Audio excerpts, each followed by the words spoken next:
ಕೇರಳ ಭಾಗದಲ್ಲಿ ಕಳ್ಕೊಂಡಿರುವಂತಹ ಎಷ್ಟೋ ಮಂದಿಗಳಿದ್ದೀರಿ. ಇಷ್ಟೇ ಅಲ್ಲ, ಇನ್ನು ಎಷ್ಟೋ ಜನ ಇದ್ದೀರಿ.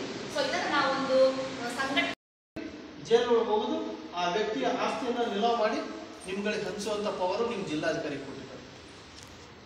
ಈ ಬಡ್ ಸೆಟ್ ಕಾನೂನಲ್ಲಿ ಫಕ್ತ್ ಕೇಳುವಂಥ ಒಂದು ವಿಧಾನ ನಿಮ್ಮದು ಕರೆಕ್ಟ್ ಆಗಿತ್ತು ಅಂತಂದರೆ ಆಟೋಮೆಟಿಕ್ಕಾಗಿ ನಿಮ್ಮೆಲ್ಲ ದುಡ್ಡು ನಿಮ್ಮ ಅಕೌಂಟಿಗೆ ಹೋಗ್ತದೆ. ಅದು ಯಾವ ರೀತಿ ಕೇಳಬೇಕಂತ ನಾವು ಪ್ರತಿಯೊಂದು ಸ್ಟೆಪ್ ಬೈ ಸ್ಟೆಪ್ ಹೇಳ್ತಾ ಇರ್ತೀವಿ ನಿಮಗೆ. ಹೌದಾ? ಸಾಲಿ 180 ದಿವಸದಲ್ಲಿ ದುಡ್ಡು ಕೊಡಬೇಕಂತ ಕಾನೂನು ಮಾಡಿದ್ದಾರೆ. ಆ ಕಾನೂನು ಪ್ರಕಾರ ಅವ್ರು ಕೊಡಲೇಬೇಕು.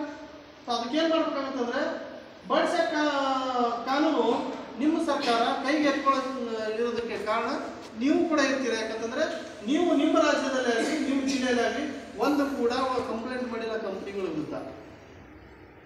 ದುಡ್ಡು ತುಂಬಿದ್ದೀರಾ, ಲಾಸ್ ಆಗಿದ್ದೀರಾ, ಯಾವ ಸೀನಿಯರ್ ಹೇಳ್ತಾರಂತ ಅವ್ರು ಮಾತು ಕೇಳ್ಕೊಂಡು ಎಲ್ಲರೂ ಕುರಿಗಳಂತೆ ಸುಮ್ಮನೆ ಬಾಯಿ ಮುಚ್ಚಿಬಿಟ್ಟಿದ್ದೀವಿ. ನಿಮ್ಮ ಚೀಫ್ ಮಿನಿಸ್ಟರ್ಗೆ ಮತ್ತು ಪ್ರಧಾನಮಂತ್ರಿಗಳಿಗೆ, ಪ್ರೈಮ್ ಮಿನಿಸ್ಟರ್ಗೆ 3 ಕಡೆ ಅದು ಕಳಿಸ್ಬೇಕು. ಅದ್ರ ರಿಪ್ಲೈ ನಿಮಗೆ ಏನು ಬರುತ್ತೋ ಕಾಯ್ದೆ. ಒಂದ್ಸಲ ಅಲ್ಲ, ಒಂದು 2-3 ಸಲ ಕೊಡ್ರಿ. ನಂತರ ಏನು ಮಾಡ್ಬೇಕಂತ ನಾವು ಹೇಳ್ತೀವಿ. ಸೊ ಅವ್ರು ಏನೂ ಮಾಡಲಿಲ್ಲ, ಅಲ್ಲಿಗೆ ಸೈಲೆಂಟ್ ಕೂತ್ರಂದರೆ ನೀವು ಒಬ್ಬರು ಮುಖ್ಯಸ್ಥರಾಗಿ ನಿಂತು ಓಡಾಡಿ ನಿಮ್ಮ ವಿಧಾನಸೌಧದಲ್ಲಿ ಚೀಫ್ ಸೆಕ್ರೆಟರಿ ಇರ್ತಾರೆ, ಆ ಚೀಫ್ ಸೆಕ್ರೆಟರಿಗೆ ಅಥವಾ ಸಂಜಯ್ ಕಮಲ್ ಅವರಿಗೆ ಭೇಟಿಯಾಗಿ ಇನ್ನೊಂದು ಲೆಟರ್ ಕೊಟ್ಟು ನಮ್ಮ ಕೌಂಟರ್ ಓಪನ್ ಆಗಲೇಬೇಕಂತೇಳಿ ನೀವು ಪ್ರೆಷರ್ ಹಾಕಿದ್ರೆ ಆಟೋಮೆಟಿಕ್ಕಾಗಿ ನಿಮ್ಮ ಕೌಂಟರ್ ಓಪನ್ ಆಗುತ್ತೆ. ನಿಮ್ಮ ದಾಖಲೆಗಳು ನಿಮ್ಮ ಕೇರಳ ಜಿಲ್ಲಾಧಿಕಾರಿ ಆಫೀಸಲ್ಲಿ ಜಮಾ ಆಗ್ತವೆ. ಕೇರಳ ಜಿಲ್ಲಾಧಿಕಾರಿ ಆಫೀಸಲ್ಲಿ ನಿಮ್ಮ ದಾಖಲೆಗಳು ಜಮಾ ಆದರೆ ಅಲ್ಲಿಂದ 180 ದಿವಸದಲ್ಲಿ ನಿಮ್ಮ ಹಣ ನಿಮ್ಮ ಗ್ರಾಹಕರ ಅಕೌಂಟಿಗೆ ಬಂದ್ಬಿಡುತ್ತೆ. ಅರ್ಥ ಆಯ್ತು? ನಾನು ಕರ್ನಾಟಕದಲ್ಲಿ ಮಾಡಿದೆ. ಈಗ ನನಗೆ ಸಂಘಟನೆಯವರು ಏನು ಕೊಟ್ಟಿದ್ದಾರೆ ಅಂತಂದರೆ ಕೇರಳ, ತಮಿಳುನಾಡು, ಆಂಧ್ರ ಪ್ರದೇಶ, ತೆಲಂಗಾಣ, ಕರ್ನಾಟಕ ಎಲ್ಲ ಜವಾಬ್ದಾರಿ ಕೊಟ್ಟಿದ್ದಾರೆ. ಹಂಗಂತೇಳಿ ನಿಮ್ಮಲ್ಲೆಲ್ಲ ಬಂದು ಓಡಾಡೋಕ್ಕಾಗಲ್ಲ. ನಾನು ನಿಮ್ಗೆ ಸಜೆಷನ್ ಕೊಡ್ತೀನಿ.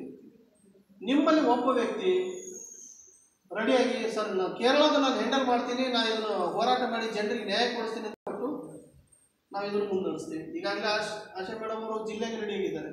ಬಟ್ ರಾಜ್ಯಕ್ಕೆ ಒಬ್ಬ ವ್ಯಕ್ತಿ ಬೇಕು. ಕೇರಳ ರಾಜ್ಯಕ್ಕೆ ಸ್ಟ್ರಾಂಗ್ ಆಗಿ ನಾನು ಮಾಡ್ತೀನಿ ಸರ್, ಅದು ನನಗೆ ಮಿಕ್ಕಿಲ್ಲ ಅಂತನ್ನುವಂಥದ್ದು ನಿಮ್ಮ ತಲೆಯಲ್ಲಿ ಬೇಕು.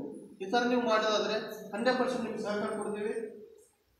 ನಿಮ್ಮ ಗ್ರಾಹಕರ ದುಡ್ಡು ನಿಮ್ಮ ಗ್ರಾಹಕರಿಗೆ ಬರುವವರೆಗೂ ನಾನು ನಿಮ್ಮ ಜೊತೆನೇ ಇರ್ತೀವಿ.